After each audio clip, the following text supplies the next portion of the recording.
Seringkali dalam keseharian secara alami kita melihat segala sesuatu itu mudah saja dari satu atau dua sudut pandang, lalu kita ulang-ulang, lalu itu menjadi hafalan, kemudian kita jadikan pedoman.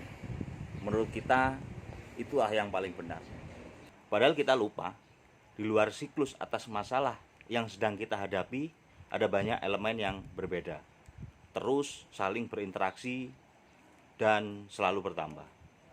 Kita sering berpikir sektoral, bidang per bidang, temporal, untuk jangka waktu tertentu, pragmatis, untuk jangka pendek, agar kita cepat puas, insidental, untuk kasus tertentu, tekstual, hanya pada apa yang tertulis, atau kontekstual, dari apa yang tersirat, atau mungkin parsial, menyederhanakan masalah menjadi masalah yang kecil-kecil, lalu kita agar mudah menyelesaikan masalah yang kecil-kecil saja, yang mudah saja. Sehingga sepenggal masalah ini memunculkan masalah kronis, masalah yang tidak selesai, bahkan bisa menyebabkan masalah yang lebih besar, bahkan menjadi lingkaran setan yang kita tidak tahu ujungnya. Siklus hidrologi di Danau Toba. Air hujan di Danau Toba itu jatuh dari gunung-gunung di sekitar Danau Toba, lalu masuk ke Danau Toba melalui sungai-sungai, lalu ditampunglah di Danau Toba. Lalu air itulah yang kita dimanfaatkan oleh masyarakat yang sebagian lain mengalir ke sungai menuju laut. Lalu air-air permukaan itu menguap, berkumpul menjadi awan, lalu hujan di sekitaran daerah tangkapan air Danau Toba turun lagi ke permukaan bumi, begitu seterusnya. Setidaknya hari ini kita mendapati dua masalah penting di Danau Toba, yaitu yang pertama, elevasi menurun 2 meter sejak kurun waktu 40 tahun terakhir. Pada tahun 1974 elevasi berada di 905 meter di atas permukaan laut, dan 40 tahun kemudian yaitu tahun 2016 tercatat di 903 meter di atas permukaan laut. Kalau luas Danau Toba itu 1112 km persegi, berarti kurang lebih ada 2224 juta meter kubik atau setara 2,2 miliar ton atau setara 305.000 ton per hari air hilang. Kemudian masalah yang kedua adalah penurunan kualitas air. Dari masyarakat yang berusia 40 tahun banyak kita mendengar mereka bilang saat ini kalau mandi di Danau Toba badan bisa gatal-gatal. Saat mereka kecil setiap tahun baru diantar oleh opungnya, ditemani opungnya berenang di tepian Danau Toba. Namun sekarang mereka tidak berani. Lalu masalah sistemik tersebut bagaimana mengatasinya? Kita sedikit belajar tentang teknik sistem. Berbagai disiplin ilmu itu dalam penerapannya perlu disinergikan. Hasil tinjauan secara cermat oleh masing-masing ilmu itu tidak bisa langsung diterapkan. Perlu diperiksa, dilihat dari sudut pandang ilmu yang lain dulu, lalu disambungkan, diuji, diperbaiki, baru dilaksanakan. Itu pun tidak lupa dipantau untuk dievaluasi, dinilai, baru diperbaiki lagi, begitu seterusnya. Contohnya di teknik sistem UGM, kami belajar mensinergikan berbagai disiplin ilmu teknik dengan pendekatan sistem secara holistik, organismik, dan sintetik. Holistik adalah cara pandang yang menyeluruh. Organismik terstruktur, kesadaran bahwa suatu elemen itu bagian dari sistem besar, dan sintetik untuk menciptakan sistem yang lebih baik. Maka untuk melihat permasalahan hidrologi di Danau Toba ini, mari kita melakukan analisis dan sintetik untuk optimasi sistem pengelolaannya dalam rangka menyelesaikan salah satu permasalahan kita di masa depan. Apabila ada masalah sistemik yang siklusnya saling terkait, loopnya yang terus berputar seperti lingkaran setan, kita tidak bisa tahu akar masalahnya jelas. Di mana akar masalahnya? Apa akar masalahnya? Maka masalah itu solusinya adalah perlu diintervensi. Secara teliti dan cermat, kita perlu solusi intervensi yang tidak hanya mengubah arah loop itu, namun juga harus bersifat tuas ungkit.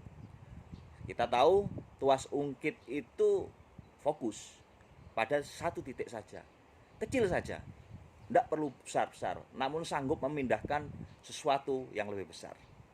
Bagaimana pengelolaannya ke depan? Tentu berbasis masyarakat. Masyarakat yang mana? Karena masyarakat itu luas sekali. Masyarakat yang diprioritaskan adalah masyarakat pemanfaat air permukaan yang terorganisir untuk kepentingan komersial tentunya. Berangkat dari pertanyaan mendasar, apa yang sudah didapat selama 40 tahun dari 2,2 miliar ton air yang hilang, apa yang Danau Toba dapat? Apabila kita memanfaatkan air sungai tanpa sadar, sebenarnya kita mengubah keseimbangan sistem sungai tersebut. Sehingga agar tetap seimbang, kita harus merawat sungai tersebut. Tidak bisa asal kita beranggapan air dari Tuhan kok, didapat dari hujan. Kalau asumsi itu dipertahankan, kita terus-menerus menjadikan itu pedoman, kita akan sembrono. Manusia akan sembrono, memanfaatkan terus, boros, tanpa ada upaya sadar merawat alam, tanpa berniat mengembalikan hak alam agar dalam kelangsungan siklus airnya itu terus berjalan lancar, tidak merugikan kita dalam jangka panjang. Sejatinya sungai itu perlu dipelihara tanpa harus membebani beban anggaran negara. Kebutuhan biaya untuk pengelolaan sumber daya air itu sebenarnya bisa dicukupi dari sistem sungai itu sendiri. Biaya pengelolaannya dihimpun secara proporsional dari masyarakat pemanfaat. Berapa yang Anda manfaatkan, itulah yang sebagiannya harus Anda kembalikan untuk merawat sungai. Sungai Asahan mengalirkan air tidak hanya dari Danau Toba dan daerah tangkapan sekeliling Danau Toba, namun juga dari anak-anak sungainya seperti Sungai Mandosi, Sungai Bolon, dan sebagainya. Tentu ada kebutuhan untuk konservasi SDA di situ, untuk menjaga air agar tidak banyak terbuang sia-sia sehingga air itu dapat disimpan di bawah tanah.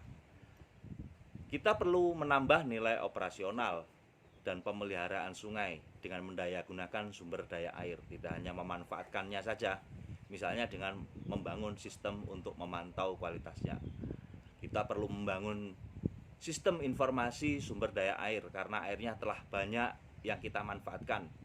Kita perlu mendapat informasi yang cepat dan akurat. Kita juga perlu logistik untuk mengkolaborasikan peranan masyarakat dan swasta dalam pengelolaan SDA. Misal bagaimana pencemaran agar tidak terus terjadi. Lalu siapa yang mencukupi kebutuhan-kebutuhan untuk pengelolaan Danau Toba itu? Tentu tak lain dari pihak-pihak yang memanfaatkan air Danau Toba. Kita perlu bersama-sama untuk menyelesaikan masalah SDA. Bukankah air adalah sumber daya alam yang diperbarui? Betul. Namun bukan berarti kita bisa memanfaatkan dengan seenaknya. Lalu bagaimana menjaganya? Tentu perlu ada sebuah lembaga di wilayah Sungai Danau Toba Asahan, karena wilayah Sungai Toba Asahan ini terdiri dari banyak das yang itu di bawah regulasi pemerintah, yang bertindak sebagai operator pengelola yang memiliki sistem operasi dan pemeliharaan sungai dan prasarananya, serta untuk melayani air baku bagi para pemanfaatnya. Operator tersebut bisa berbentuk BUMN yang berusaha mengatasi permasalahan SDA di Danau Toba dengan pola pikir sistem, yaitu berciri memiliki kepengurusan, yaitu divisi yang jelas dan aktif, organisasinya berjalan. Lalu yang kedua, memiliki program dan perencanaannya. 3, elemen itu menjalankan programnya, tidak hanya direncanakan saja. 4, mengontrol dan mengevaluasi programnya. 5, dia harus bisa bersinergi, memiliki relasi yang kuat dengan organisasi di luarnya. Dalam hal ini bisa dengan pemerintah setempat atau dengan pemerintah pusat atau dengan masyarakat. Dia memiliki tujuan dan target serta menghasilkan produk berupa jasa pengelolaan sumber daya air. Jadi mari kita wujudkan pengelolaan sumber daya air terpadu untuk menyelesaikan permasalahan sumber daya air di Danau Toba. Mari kita jaga terus ketersediaannya.